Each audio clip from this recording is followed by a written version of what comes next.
All right. Hello to everyone who's joining us today. As people kind of get set up. My name is Elizabeth Boots, and I am one of the co-representatives for the ANST interest group at the University of Illinois at Chicago. We're really excited to have you all join us today for our meeting. I just want to mention a few things before we get started. Of course, we're very excited to have Dr. Neil Pliskin joining us today, who I'll introduce momentarily. Today is going to be more of an informal type meeting. It'll follow kind of more of a Q&A format, but our topic will be focused on generally what neuropsychology is all about, as well as career development in clinical neuropsychology. So what I would ask is everyone, if you have questions, to submit them via the chat, and then I will ask those questions to Dr. Pliskin as we go through the meeting. So that being said, I will go ahead and introduce our honored guests and actually our faculty sponsor, Dr. Neil Pliskin. Dr. Pliskin is a board-certified clinical neuropsychologist and professor of clinical psychiatry and neurology at the University of Illinois College of Medicine. He serves as the director of neuropsychology services at UI Health and has had over 30 years of experience working as a clinical neuropsychologist and directing clinical training programs. Shout out because I got to attend his externship last year and it was amazing. He has served as the director of continuing education for the International Neuropsychological Society and was a delegate at the Houston Conference on Specialty Education and Training in Clinical Neuropsychology. He has volunteered his time at APA Division 40, NAN, and AACN. He also has strong scientific interests in the neuropsychological sequelae of medical illness and brain trauma. He's a fellow of NAN and was a recipient of NAN's Distinguished Service Award in 2008. He is a fellow of the APA's Division of Clinical Neuropsychology and was awarded a presidential citation by the American Psychological Association in 2010 for dedicated service to the profession. He served as president of APA Division 40 in 2015. And he continues to work for the profession as an advisor representing the APA on the American Medical Association's current procedural terminology panel. So that's a lot for an amazing neuropsychologist. Neil, thanks so much for joining us today. My pleasure. I was just doing the quick math. I counted at least 6 of my former students who are, now we're up to 7. Mary Lee, hi. You guys are not going to hear a thing that you haven't heard me say already. So if you don't mind some repetition, then I'm happy to have you here, and it's nice to see familiar faces. Let me just say a few things. I'm already looking and knowing that we have people who are at the beginning stages of their graduate school career. I see people who are definitely already on internship and some people who are getting ready to go on internship. I see at least one postdoctoral fellow who's going to be looking for a job sometime soon. Mine isn't available, Taylor.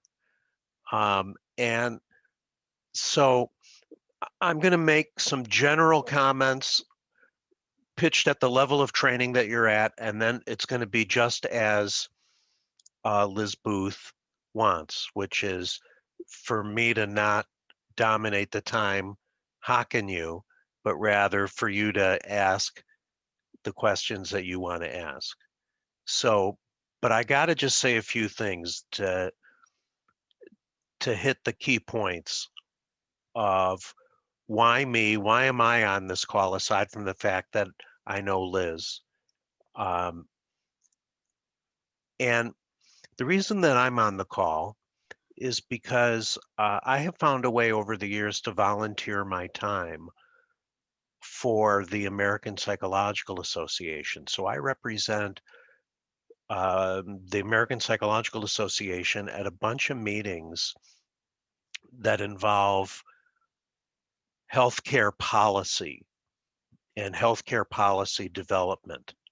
So when I talk to you with one part of me being someone who's been an adult neuropsychologist in clinical practice for 30 plus years, split across two institutions, and who have contributed to the careers of a lot of very talented people.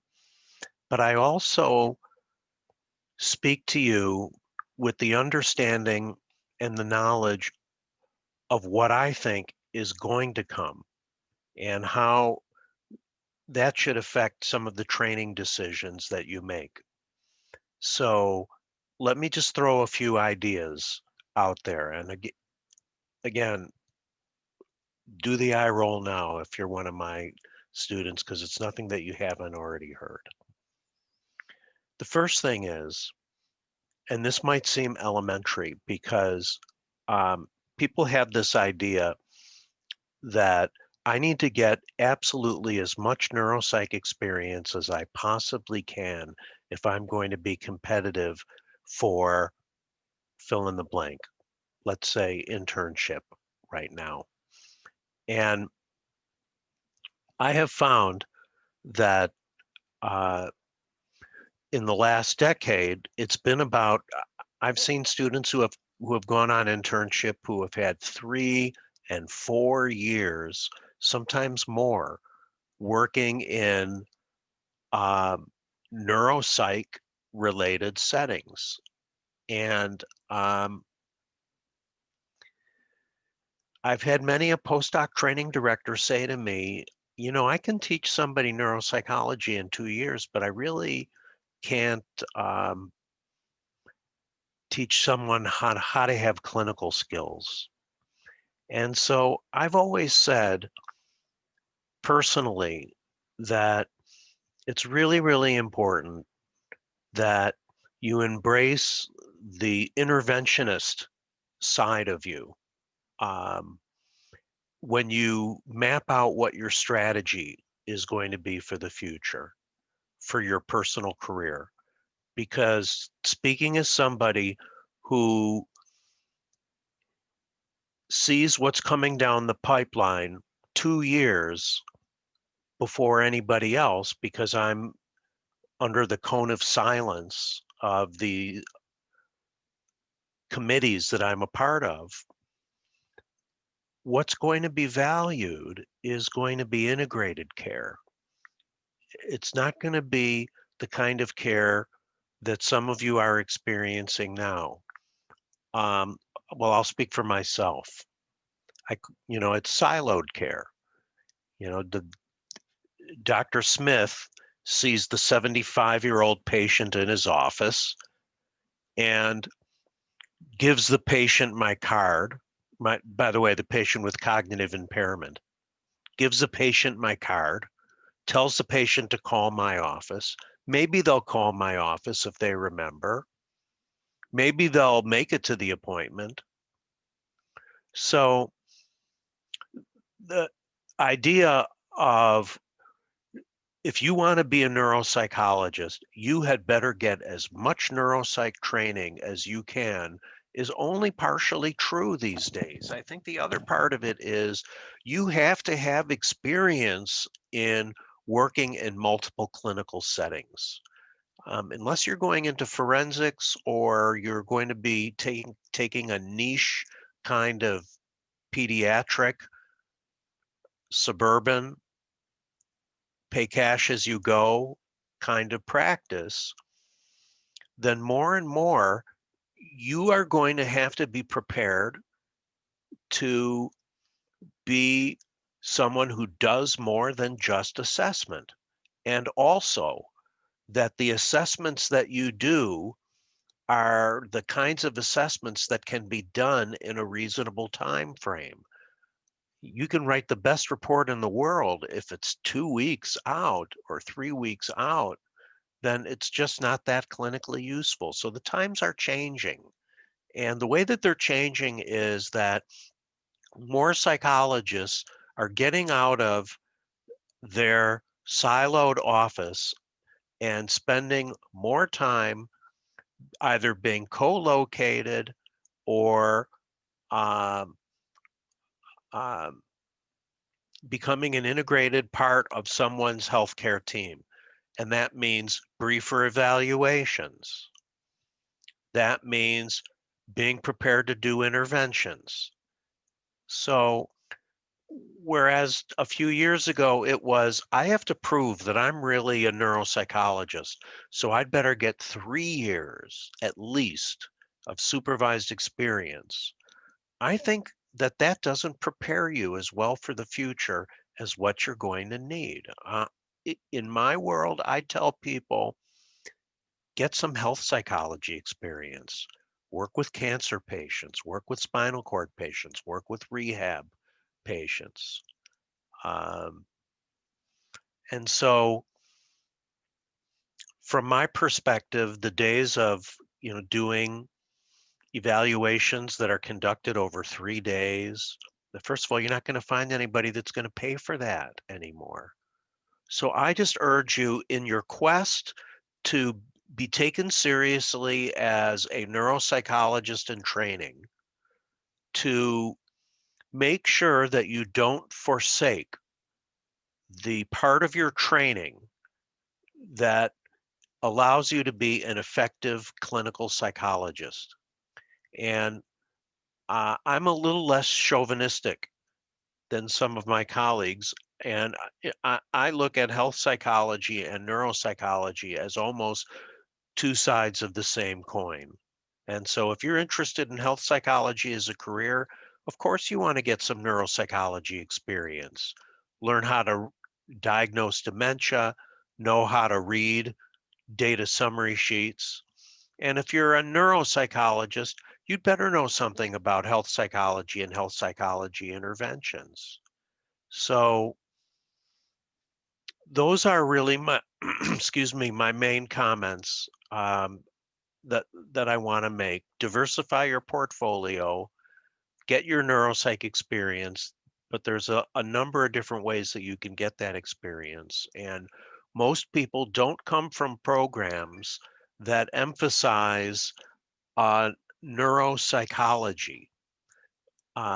Most people come from programs that emphasize general clinical psychology. So don't get that neuropsychology inferiority complex of everybody knows more than I do. I'm not going to be competitive with other people. You got to get over that, because what is going to matter is you want to think about in the next decade, what kind of settings are you going to be working in? And even if you're going to be a VA person, the VA has some of the most innovative programs that involve integrated care. So think about, depending on where you're at in your training, think about what you need to be prepared for going forward. And it's not going to be the kind of life that I'm living. Let me come in and see who's scheduled to see me. Even now, I mean, we have a memory and aging clinic. We're in there and we're part of that. We have a Parkinson's functional movement disorder clinic. We're in there and a part of that. We have a concussion clinic. We're in there and a part of that. I'm not giving full WACEs. So you get my point. And I think I've gone on long enough. So that was 15 minutes of me telling you what I think you need to do if you are at a point where you still have the flexibility to do that. So, Liz Boots, this is your time. Tell me how you would like to spend it. All right. So like I said in the beginning, if anyone has specific questions for Dr. Pliskin, you can just write them in the chat, and I'm happy to read them. Um, I'll kind of just start with this question though, for those who are perhaps newer to like what neuropsychology even is, like what does a typical day, there are many different types of neuropsychologists, but for you, what does that look like? A typical day for me involves a combination of meeting new patients and designing test batteries and tracking the progress of those patients. I'll give you an example. We had 4 patients in our clinic today. One was a patient with serious mental illness when the question was, did they need to reside in a nursing home setting? A second was a 19-year-old with acute lymphocytic leukemia who was making an attempt to go back to school. A third was a 75-year-old with a family member concerned about that patient's memory. The diversity of my experience is very different because I work in a tertiary care, urban, multicultural setting. And so part of my day is spent meeting patients and understanding what their problems are and designing test batteries to help answer those questions. 4 different patients, 4 different test batteries, 4 different referral questions. I spend another part of my day meeting with patients and families who I've already conducted evaluations on, explaining the test results to them and helping them to progress to the next step of their treatment plan, whatever that is. I maintain contact with a lot of patients for that reason. I don't subscribe to the idea of diagnose and adios. That's not a winner for me. The patients know that I'm their clinician, and so my day is split between having patients in my office and supervising students in the care of patients who have come in to see us for evaluations, going to the scientific literature. Um, that's a typical day. That and dictating reports, short Awesome. reports, very short reports.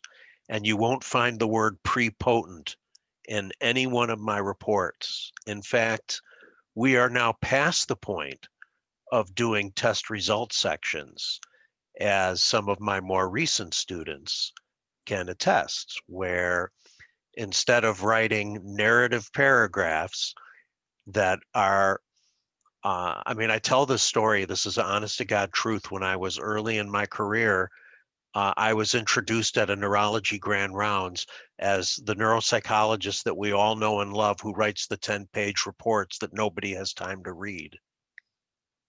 That's a true story. I thought, you asshole. I can't believe that. You invited me to grand rounds. But then after I got over it, I was like, yeah, okay, I think I understand what he's saying. So now professional reports in multidisciplinary settings, man, you gotta be ready to distill it down. It's not gonna be, it's like if somebody comes and knocks at your door, hey, the patient's across the hall, what did you find? You're not gonna say, well, I administered a comprehensive measure of general intelligence. No, you're gonna say, I found boom, boom, boom, boom. So we have, like in our setting, some of us don't even use test result sections. Do what I call consumer tables. They're really idiot tables because you can just look at them and you can see exactly how the person and what category they fell in. And I'm sure many of you who are doing practica now are familiar with what I'm talking about, because this is the direction that the field is going in. Shorter reports. I'm talking about the field excluding forensics and excluding most pediatrics. But if you're talking about working in a medical center type setting or a large group practice setting or a community hospital setting, you're an employee there. And so, you're that's the kind of work you're going to be doing, is briefer reports. You're going to be expected to diagnose psychopathology.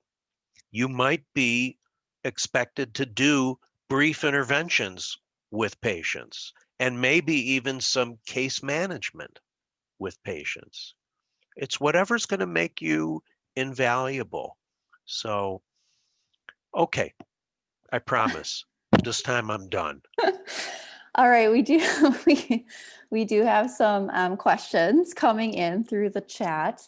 There are actually a couple here asking if you could just kind of briefly go through the requirements to become a neuropsychologist, kind of the path and the years of training, as well as your thoughts on board certification and going through that process. Okay. And by the way, I talked about a lot of this stuff on the Nav Neuro podcast. So if you can't get enough of this the first time around and you can't get me out of your system, go to Nav Neuro, which is really a good thing. So the path to becoming a neuropsychologist is first the path to becoming a clinical psychologist. You have to apply to and get into a graduate program. Some graduate programs are more research heavy in their emphasis, and they value people who come in with more focused research interests and um, letters from advisors indicating that they have research potential. And then you have more doctoral level programs that are more clinically focused and emphasize different aspects of training to be a psychologist. In both instances, you want to look for programs that are accredited by the American Psychological Association, because all programs that are accredited by the American Psychological Association have core courses that you'll be taking, whether you decide to go on a more research route or you decide to go on a more clinical route. There's a core series of courses that you would be taking. And then within the program that you're in, you have to look and see what the flexibility is in terms of getting training as a neuropsychologist. I've seen it all. You have some programs, say for example, like in Chicago here, there's DePaul, and DePaul has trained, has led to some absolutely fabulous neuropsychologists all over the country. They barely offer anything beyond what APA requires, biological basis of behavior and whatever some of the requirements are. And then there are other programs that have a much more decidedly neuroscience oriented emphasis. And sometimes that's driven by the professors that are part of those programs, and sometimes it's driven by the philosophy of the program, where there will be more offerings and opportunities for formal didactic training in topics that are relevant to a career as a neuropsychologist. Most programs aren't like that. So I've seen and trained, you know, a, a lot of students over the years who come in with good general clinical training. They've already had a practicum at a community mental health center or uh,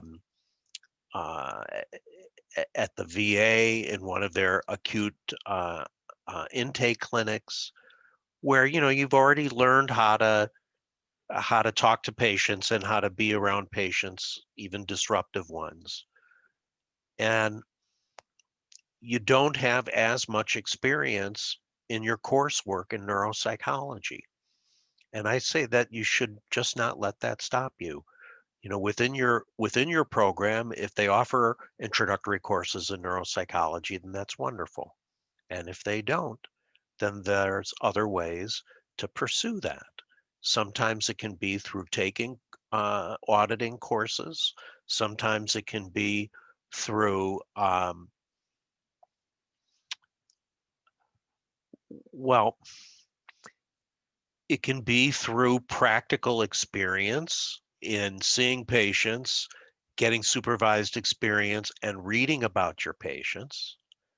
But also, there are other continuing education opportunities that come along that will allow you to get some additional didactic underpinning so that when you do your first neuropsychology practicum, you don't feel like you're completely a fish out of water, but most people do anyway. So you do a neuropsych practicum.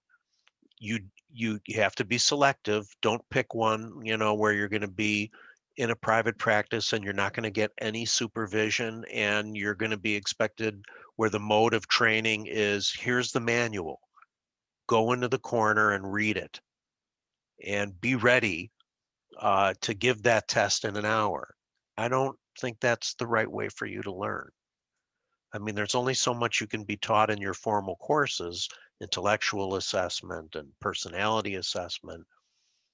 But I think that the part of that path involves, as the Houston Conference says, some people get a heavy dose of neuroscience at the doctoral program level. Some people get their first real heavy dose of clinical neuroscience at the internship level, and some people get it at the postdoctoral level. And there's different pathways to do it. In my career, I've had a bunch of people who come in and they go, I want to do neuropsych light. I'm not really interested in being a career and in having a career in neuropsychology. I've done so many practica. Or I've had health psychologists who have come in and they've gone, I know a lot about this testing thing already from health psychology, but I want to learn a little bit more about neuropsychology. And halfway through the year, they're going, so how do I apply for fellowships? So there's just like so many different ways that you can get to the point where you need to get to, which is an internship that allows you to do neuropsychological testing and that makes you a commodity for postdoctoral fellowship training. Here's my answer to the question of the pathway and years of training. What makes a neuropsychologist? A neuropsychologist is a doctoral level provider who does a 2-year fellowship in neuropsychology. How you get to qualify for that 2-year fellowship, there's so many different pathways that you can take.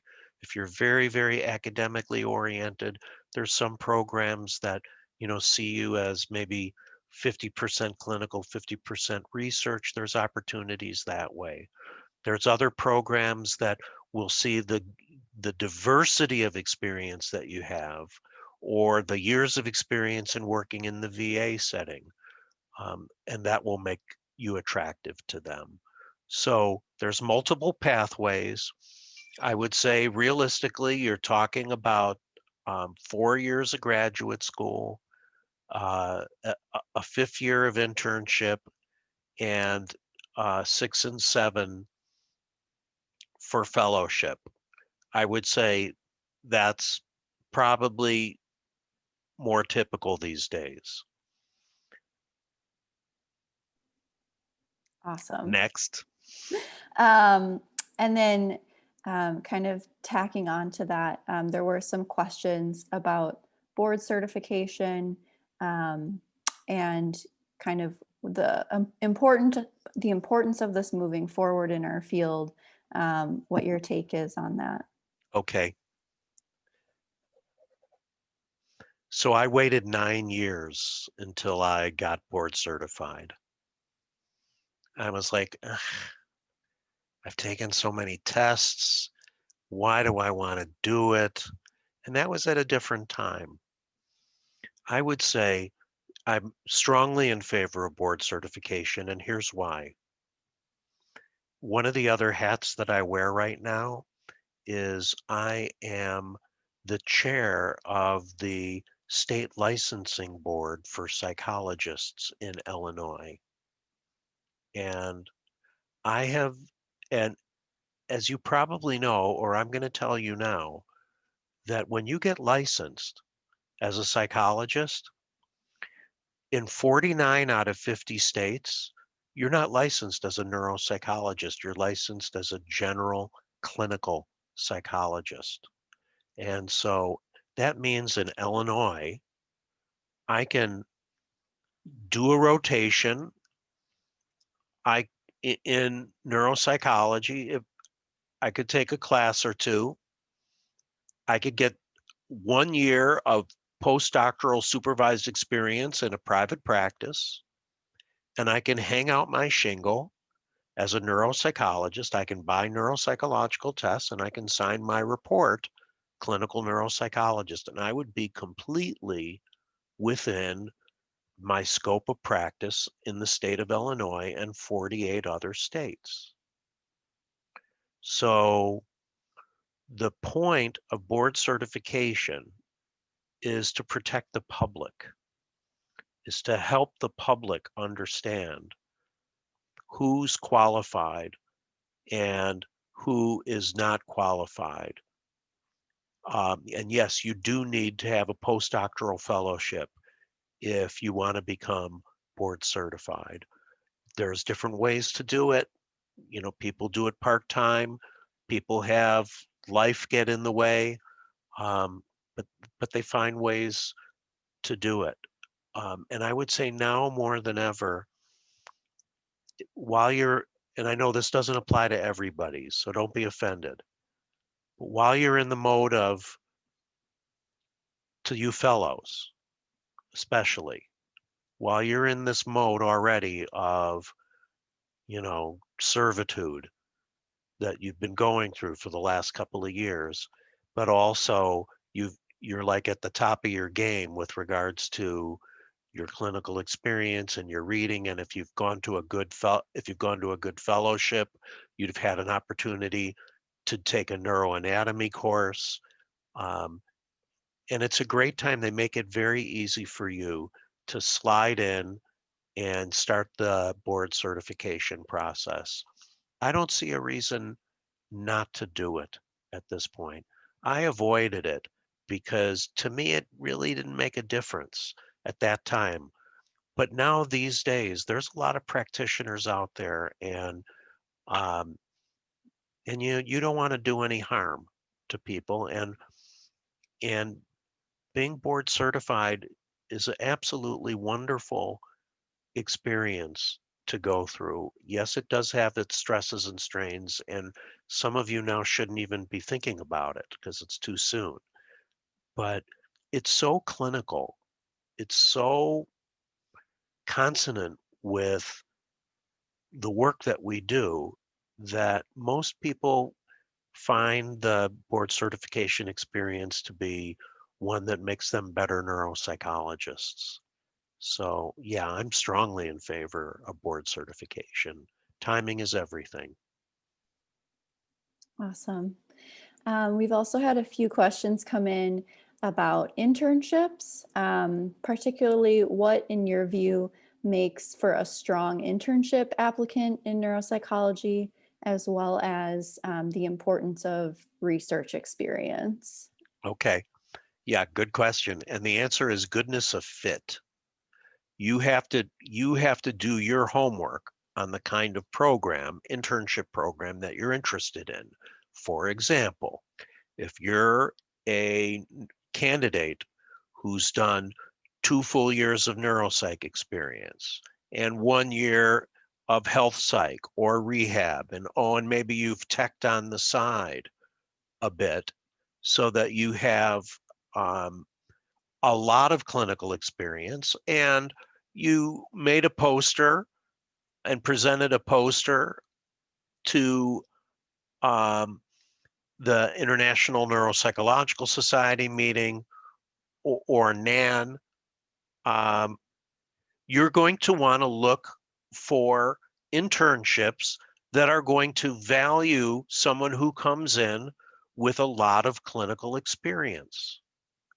And if you have a strong career trajectory that involves scholarship and academia, then you're going to want to look for programs that, and they're out there, especially the academy programs, that value and provide opportunities for you to continue to work in research. So I'm punting partly because I know what the real question is how, if I don't have any publications, or how many publications do I need to have to be taken seriously by one of the mainstream neuropsych internships? As Taylor's already pointed out, you got to be 50% uh, uh, engaged in neuropsych activity to have to call yourself a neuropsych intern or an internship. And it's just not a straightforward answer. It's easier to find those programs that will more highly value the number of publications that you have than it is to identify those programs that don't. I mean, I think that so find something that looks like it's a good fit for you and your interests and background. So let's just say, you're a person, you've done pediatric neuropsychology, and you've done 1 year working in a psychoeducational setting, and you've done a second year working in a children's hospital. And then you did a third year in the same children's hospital, except you did interventionist kind of work.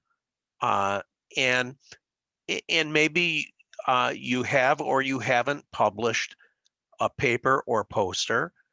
I think that what you need to do is you need to select a program that's going to fit your background and interests and fit the background and interests of the faculty that you're working with. So uh, I can't be more specific than that. I think it's a matchup. And part of the matchup is at the University of Illinois, they literally count how many publications you have. At the University of Chicago, where I used to be the internship director, we spent a lot more time focusing on what kinds of settings they had worked in and what kind of work that they had done. So it just so totally depends. Great. We've also gotten some questions about report writing. One of the questions is, what are your thoughts about balancing training students in writing reports so they can practice interpreting test results with preparing them for the real world of neuropsychology that's more fast-paced with briefer reports? And the second question is, with the field trending towards shorter reports, is this more of an acceptable submission for like internship applications where they require report submissions? I feel so bad for you guys that you got to be worrying about this shit. How long should my report be? How, if I make a spelling mistake, will I be negatively judged? That's just so unfortunate. So I understand the first question very well. You need to walk before you can run. So how are you supposed to write a short report when you haven't first written the longer reports? I get it. I get it. I get it. And that is like a curricular thing from my standpoint that needs to change at the doctoral level. I mean, uh, the to the first year students that are working in a um, community setting or in a student mental health setting, those reports are probably going to be longer because you're just learning how to write them. I don't think that you really can skip, but I think that what happens is the more that it can be done initially at the doctoral level where you're writing the descriptions of each of the tests as you're doing it, and you're doing it more as an exercise. When you get to an advanced practicum, they're going to expect that you're going to know these tests, or at least some of them, and what they measure. So, yeah, uh, the doctoral level curriculum, believe me, this isn't the first time I've said this. The doctoral level curriculum is going to need to change to help prepare students to incorporate more of the basic standards of psychometrics and report writing before stepping into the real world. What was the other question? It was just asking in regards to internship applications, if submitting a shorter versus a longer report would be okay. It sure would be okay to me. Yeah. I mean, I think you want to provide something that's representative of your work. And any internship director and faculty member will realize that, you're you're governed in large part by the structure of the environment that you're working in. So I wouldn't sweat those details too much. Just pick what, you think is an interesting case. Always nice to hear to not sweat it too much. Um, there are a couple of questions you were talking more about how the field is moving toward integrated care. Um, one person's wondering if you could kind of give an example or an overview of what you think a neuropsych battery or assessment would look like moving forward in an integrated care setting, as well as perhaps what types of interventions we would maybe be doing in those settings Okay, as well. I'll riff off the top of my head.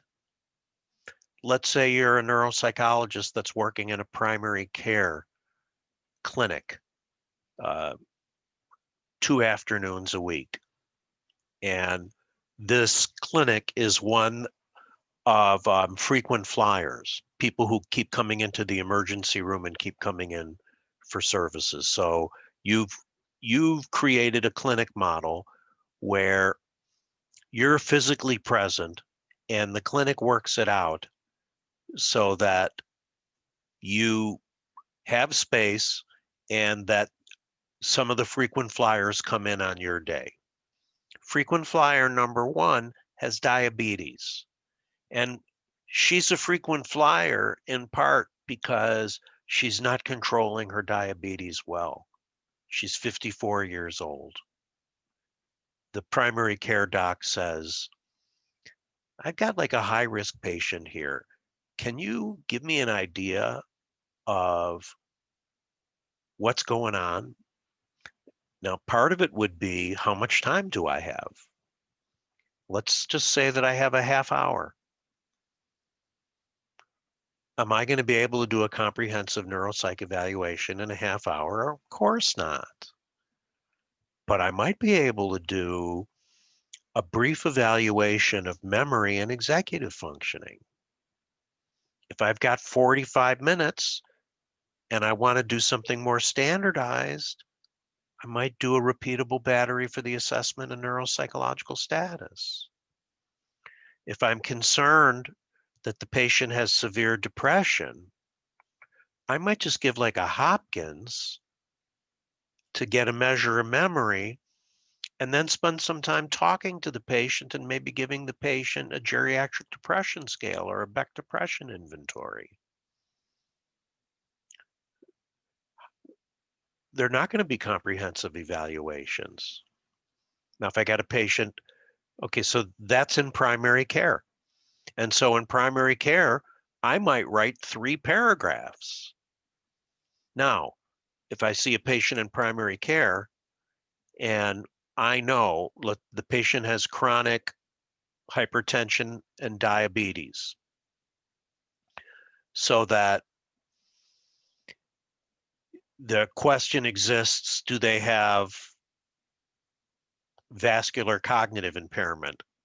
I'm not going to be able to tease that. I'm good, but I'm not going to be able to tease that out in 20 minutes or 25 minutes.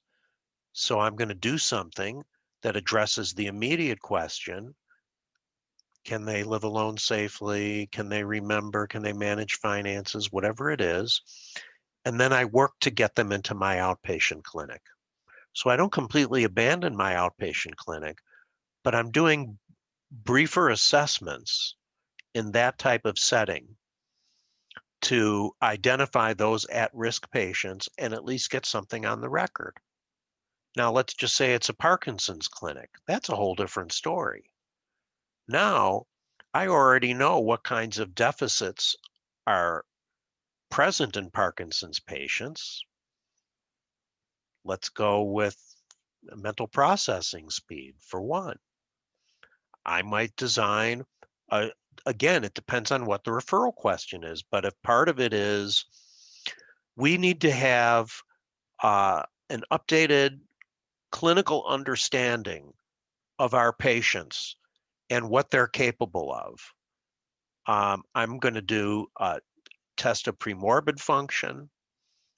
I might do an R-bands. I might just do some selected testing. In other words, I'm not going to do the same thing for every patient. And that's something that other people don't agree with. But these are the economics that are driving, practice of healthcare, and it's not going to change. So if you're at the practicum level now, look for VA programs that allow you, practica, that allow you to work in integrated care settings. If you have the opportunity and you've already done a couple of neuropsych training experiences, then look to do something in health psychology. Work with a population that's outside your comfort zone. I like to send people to work with oncology patients.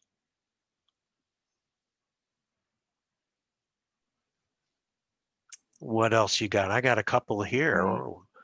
Since the trend of neuropsych is leaning more towards integrated care, what do you suggest for those who want to go into private practice? Is it worth it? Ouch, ouch, ouch.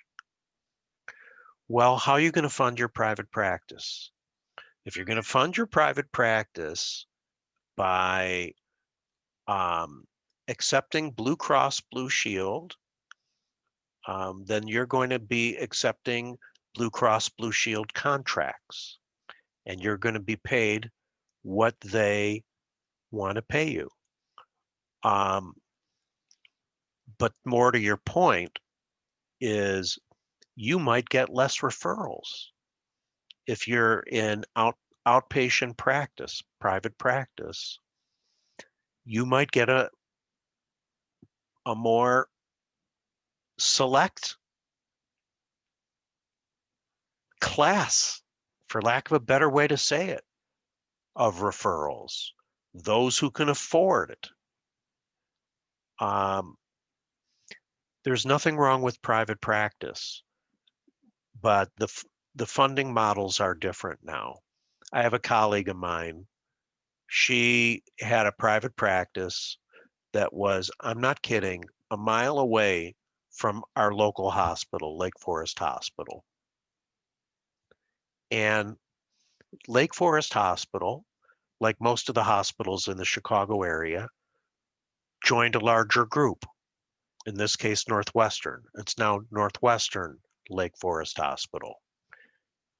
And those neurologists that were referring all their patients to the neuropsychologist in private practice a mile down the road are now required to send their patients to Northwestern University Medical Center 25 miles down the road. Why? Because they're part of the Northwestern system. So if you're going to be in private practice in the future, you're going to have to join different healthcare systems as allied providers. You're going to have to accept whatever the payments are that they will provide.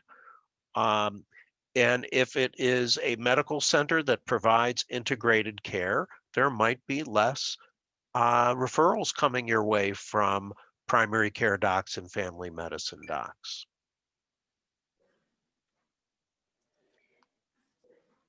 All right, we've got some, I feel like we can maybe do more of a rapid fire round for some shorter questions. Which means Um, shorter answers. well, Go ahead. we've I can got take a we've got hint. like 7 minutes left. So Oh, just, all right. yeah. 7's my lucky number. Let's go. Okay. What are some journals you would recommend to clinical neuropsychologists to subscribe to stay up to date with the field in terms of neuropsychology? I would say uh, uh, by joining several of the societies, you'll have access, reduced rate access to some of the journals. So the American Academy of Clinical Neuropsychology, you'll have access to the clinical neuropsychologist. That's a winner. The National Academy of Neuropsychology, you'll get access to archives of clinical neuropsychology. And if you join the International Neuropsychological Society, you'll get access, subsidized access to JINS, the Journal of the International Neuropsychological Society. Um, so I would say those are three big ones. And then, of course, a lot of it depends on what your personal interests are. It's great now. I mean, I just love looking at, because I'm connected to a medical center, I look at the journal Neurology every week, Journal of Neurology, Neurosurgery, and Psychiatry, Neuropsychiatry. I'm interested in electrical shock injuries, so I'm one of these crazy psychologists who reads burn journals. So part of it really depends on where your interests are. But you can accomplish two things simultaneously by joining on the cheap, as a student, the the professional organizations that interest you, and then getting access to those journals. Um, and if you're part of a training program where you have automatic access to a whole bunch of journals, then I'm going to say that you're going to want to look at, if you're an adult person, you're going to want to look at neurology and neurosurgery journals. All right. Okay. That wasn't so Um, rapid fire. Next. that was really good. Okay. Stop Other laughing, Mary. Go ahead. um, okay, so another question is, if people are interested in more adult focused careers, to what extent should people get pediatric experience? And is there an importance in subspecializing, like TBI, epilepsy? If you are going to be in a small town or a smaller municipality where your practice opportunities will increase by being able to perform evaluations across the lifespan, then I would say it makes sense to pursue a pediatric practicum. Otherwise, I would say no, I wouldn't do it. On the other hand, if you're a peds person and you know that's where you're at and where you're going to be, then there's some benefit still to doing an adult neuropsych practicum, um, because there's a lot. It's also great to see what happens with individuals who don't have plastic brains and who have fixed deficits. And there's a lot to learn about that that'll help you in your work with kids. But again, you got to balance that off with, I mean, if you're really interested in adult work, then diversify your adult work. Don't do 3 years of outpatient. Find a year of inpatient. Do something that's rehab focused. Do something that is general clinical.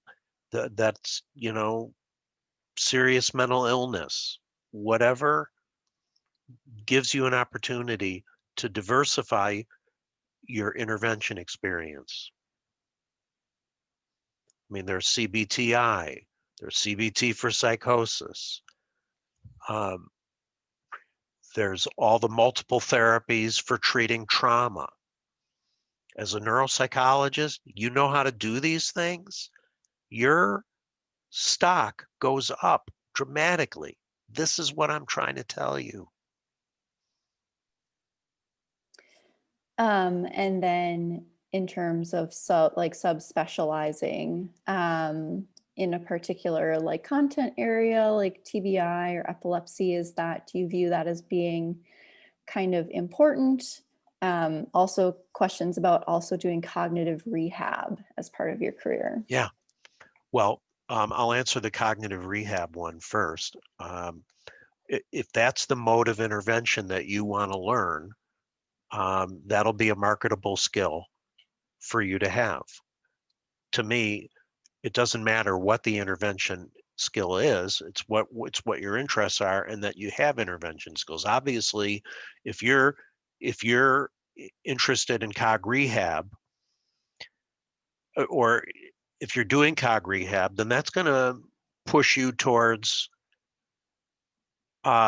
rehab hospitals, rehab internships.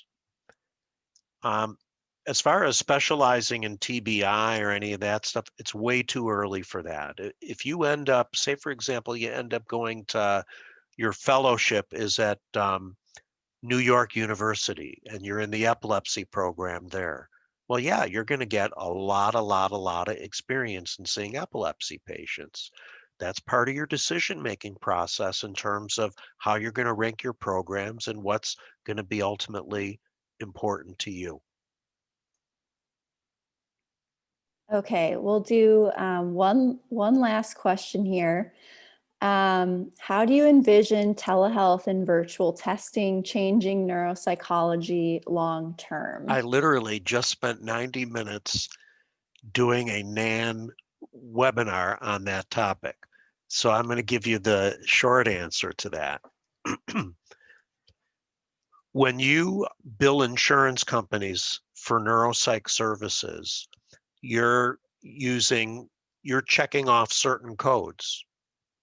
They're called current procedural terminology codes, or CPT codes. That indicates to the insurance company, here's the service that was provided, and the insurance company pays whatever they pay for that code.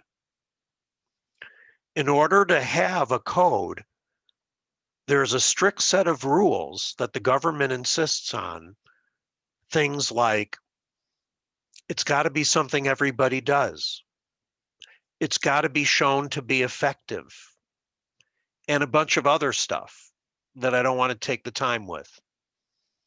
So otherwise, you can get what's called a category 3 code, which is an experimental code, which means we're doing it, we're studying it, but we don't yet have the science to support it.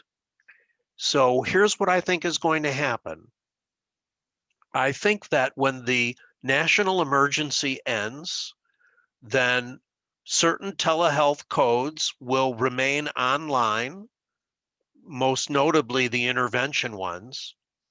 But I think over time, after a period of moratorium, what's going to happen is insurance companies are going to stop paying for tele-neuropsychology. Right now, you could give a California verbal learning test over the phone and submit that bill and be paid for it. All that's going to change. And what will happen is there will be a push towards making them category 3 codes, which means it's going to be which means you won't get paid for doing it. And if you think about it from the standpoint of the federal government as being the largest insurer in the country, why should I pay for something if I don't know that it works?